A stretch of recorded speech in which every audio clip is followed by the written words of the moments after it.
My name is David Lieb and I'm a professional mountain bike rider.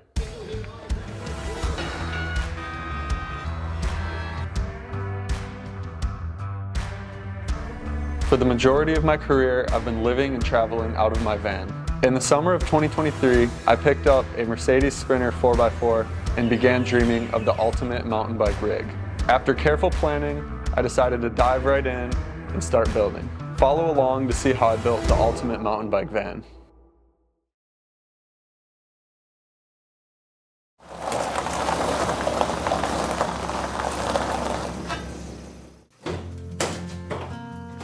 To start things off, I headed to the hardware store to pick up a bunch of plywood for my wall panels and ceiling panels. These panels will not get used for quite some time, so I put them in the back of the shop to be used later. This particular vehicle was a crew van from Mercedes.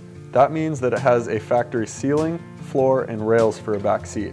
Although I'm removing most of this, I'm keeping the rails for an optional back seat. One of the most helpful tricks that I've learned is buying a proper set of trim removal tools.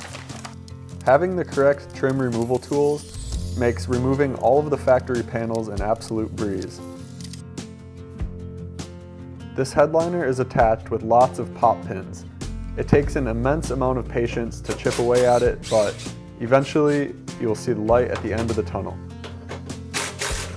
To get the full headliner down, you have to remove these B-pillar covers. There's a lot of videos on YouTube explaining exactly how to do this.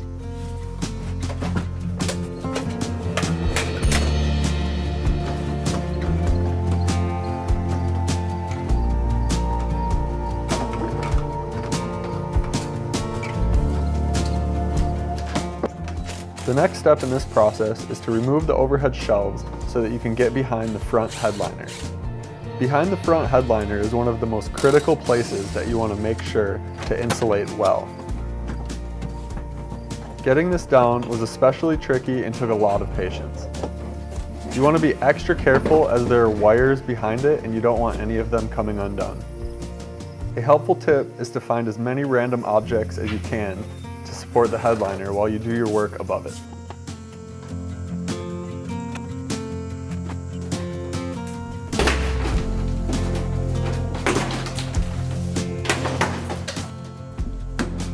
Once I stuff the door with insulation, some of these factory panels will be going back on because I simply just like them.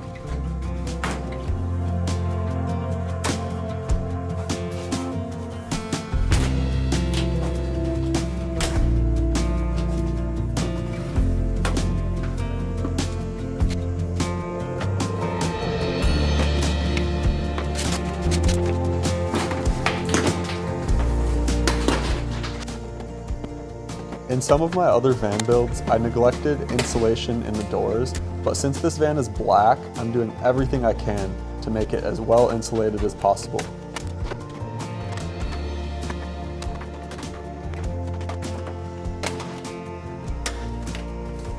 Next in this process is removing the floor. I'm actually going to be reusing this as a subfloor, so making sure to take extra good care of it while removing it is essential. I found that the best way to get these D-ring bolts out is to break them loose with a socket and then using the impact to quickly remove the bolt. When I tried to use just the impact, I actually broke my T40 bit, which resulted in a trip to the hardware store to get a new one.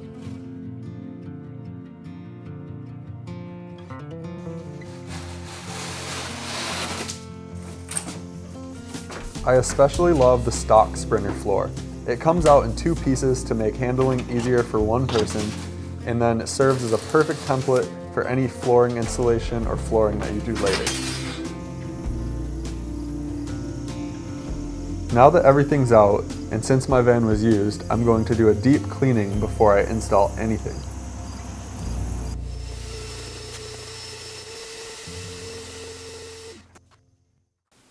The next major step of this van build is to mask everything off before I get into the insulation. Because this van is black, I'm taking insulation very seriously. Black vehicles have a much higher thermal heat transfer, so To combat that, I'll be using lizard skin ceramic insulation followed up with 3M Thinsulate. Unless your van is a dark color, I would actually never recommend to do this step. The only reason I don't regret it is because the product actually works quite well and I'm happy with the results, but like I said, it's a long, tiring process. Okay, so I just finished up the second coat, and honestly this process has felt like such a nightmare that I really just didn't take any time to film it cinematically or anything. I was just pretty much stressed out and angry the whole time. While the second coat of lizard skin dried, I figured it would be a good time to stuff the doors with Thinsulate.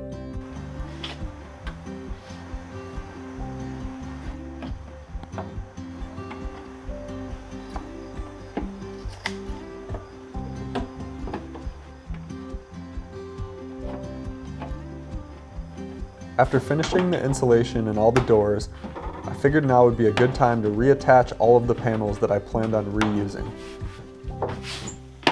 This part of the van build is just about as satisfying as all those Instagram chiropractic videos.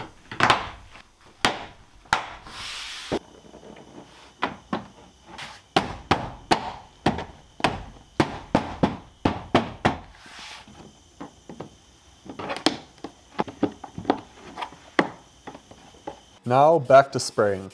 I forgot to mention that the first layer of lizard skin is actually a sound deadening layer, while the second layer is actually the ceramic insulation. This is the correct order of operations according to lizard skin, and if you want the best results, I suggest doing it this way.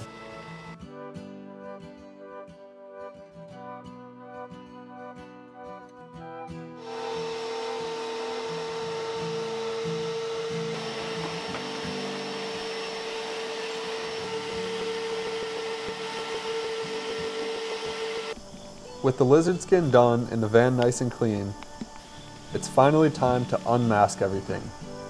I love this part, it's so satisfying.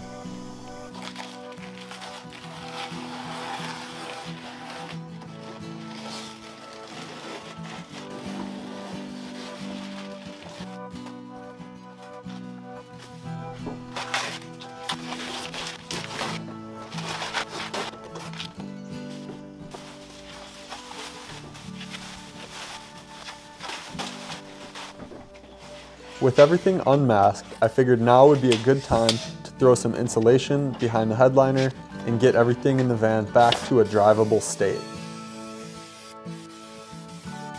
Over the summer, I noticed that the cab would get extremely hot. This should solve that perfectly.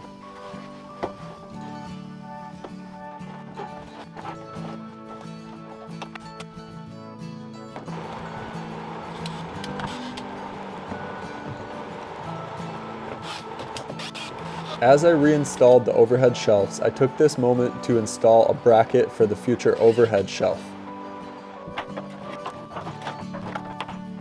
This was perhaps the most difficult part of the entire van build.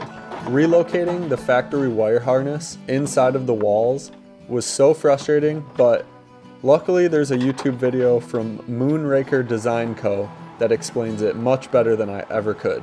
I'll link their video in my description so that you can easily find it. There's no way I would have attempted it without their video.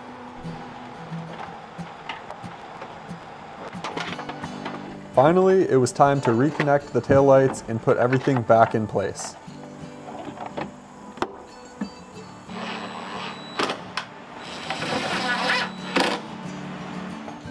Alright, that's it for episode 1. In the next episode, we're going to be doing the swivel seats, installing the diesel heater, and finishing up the floor.